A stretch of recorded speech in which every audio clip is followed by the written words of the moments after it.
Hi, my name is Brandon Katona. I'm proud to represent Faithful Friend Ministry. Basically, I come from a broken home. My dad was in and out of jail. He was a drug abuser, he was an alcoholic, and he was a wife beater. He used to beat my mom. Uh, he'd try and do his best, but he just couldn't get a grip of his addiction. And sadly, it got the best of him. So in 2007, I lost my mom to cancer. And it's probably the hardest thing I had to deal with in my life at the time. I mean, I just didn't know how to handle that situation. No one's taught how to deal with the death, especially of a parent. I went to school that day thinking, I don't know what I'm going to do, who's going to take care of me. And I broke down in the school cafeteria and I just didn't want to go to class. I was just, I was stuck with the news that I had heard. And basically, a principal came by the cafeteria, tried to nudge me, said, "Hey, you need to get to class. Like, the bell's rung, let's go." And just wasn't feeling it. I was caught up in my emotions and said some things I shouldn't have said to him. That landed me up in juvenile detention for the first time. It took a really big toll on me, losing my mother just as it would anybody else. But here I am at 13, you know, wondering, how I'm supposed to feel.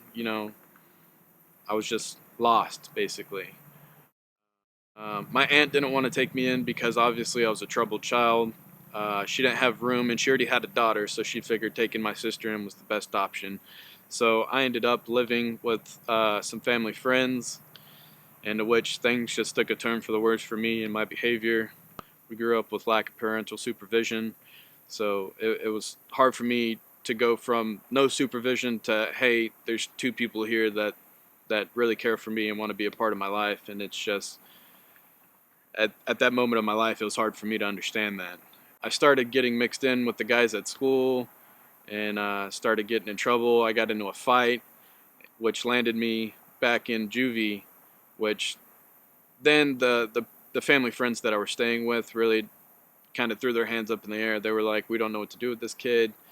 He may be a lost cause." And so they told my aunt, they were like, "Look, he can't come back home with me, and I couldn't come home with my aunt, so the state had to step in and take the next step. At which point they sent me to a boys' ranch in Waco, the Waco Methodist Boys Ranch, and I'm really sad that I didn't take more advantage of that opportunity because basically the way they work is if you were to graduate from them, they'd actually pay for you to go to college. I don't know if that's still true today, but from then they would pay for you to go to college, and I really should have took advantage of that. But me being troubled youth, of course, I'm just going to get into more trouble. And I ended up getting into another fight there. That landed me right back in juvie. Collin County came and picked me back up, took me back, where I then spent the next 14 months in juvie because there was nowhere left for me to go. There was, I can't go to my aunt's house, and obviously I can't follow the rules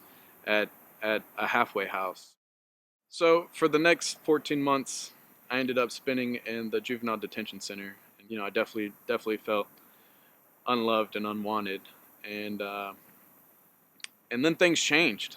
I met Mr. Les Castro. He came in there with a group volunteering to come in here and spend our time with you, and realized that these guys who came in here, they actually loved us and they wanted to spend time with us, and they didn't look at us as hey, y'all are criminals. They looked at us for what we were. We were troubled youth. It's where I met Les Castro and his dog, and you know that that dog was something else. It was the way that he moved with that dog and the tricks that he did. I just I fell in love instantly. I was like, wow, I never wanted a pet in my life up until that point, and then it was like, wow, I got to get me a dog, and just the message that he brought with it, it it was very inspiring to me, and it definitely caught my attention versus somebody just standing out there in front of us telling us all the same thing. It felt like it was something that I could grab and make personal, and and I took that to heart.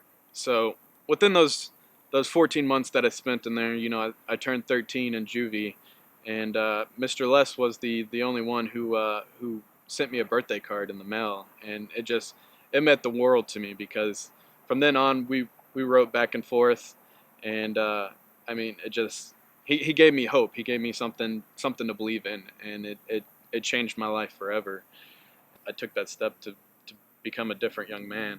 From there, Mr. Les baptized me. I had never been baptized before, but it meant a lot to me, and I figured it'd mean a lot to him to be able to do that for me. And I just had to show the world that, you know, my faith, that I believe in him and that I'm taking him seriously. All of my years growing up, my aunt has been, a part of my life. And growing up, she said, "Hey, you're just like your dad." Well, they told her, they were like, this young man's gonna be lucky if he makes it through high school, and we see him ended up right back in jail prison just like his father. So I live my life every day to be unlike that. And I fought for the next 2 years after I graduated high school to try and join the military. I had a buddy tell me, "Hey, you should go talk to my recruiter. He really gives a care about, you know, people. He's not just in it for the money." And I was like, "All right, man. You know what? I'll give it a shot." And I went and talked to his recruiter, and sure enough, he did everything he could to get me in the military. And I left for Fort Benning in February 8th of 2016. I was in for a rude awakening, that's for sure. I chose one of the hardest MOSs out there, which is 11 Bravo, which is an Army infantryman. I saw a lot of guys fall out while I was there, whether it was, mentally they just weren't ready for what they had to do, or physically they just couldn't do it. And I woke up every day with the same thought in my head, Lord, help me through this. I just got to get through this. And sure enough, I did, and I made it to that graduation day to where it meant a lot for me because I don't have a real big family. My aunt and them made it to the basic training graduation, and I'm happy they did because it meant a lot, showing that they actually started to care about me. Not that they didn't before, but it meant way more to see them there. And then about 2 weeks later, 3 weeks later, we had the AT portion, which is the actual infantry school, and I made it through there, and I got to walk along the field where they have dirt from battles from all over. And Mr. Les actually had the opportunity to pin the blue cord on me, which is very unique in itself because only the infantrymen in the Army get to wear this, and it's blood, sweat, and tears that earned us this blue cord. And it meant a lot for him to be there because that's something that I'd want my father figure to do, and unfortunately he was not there to do it.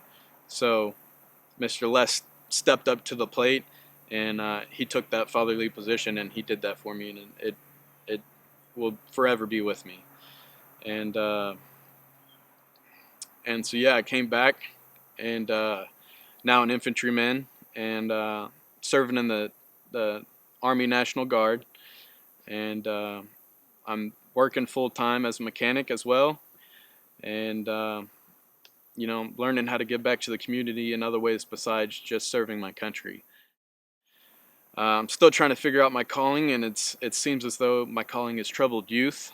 I went in with Les to the Gainesville prison and visited with those young guys there, and just them seeing me and hearing what I had to say and what I've been through, and knowing that I'm just not like these other guys who come in here and just throw the Bible at them as well.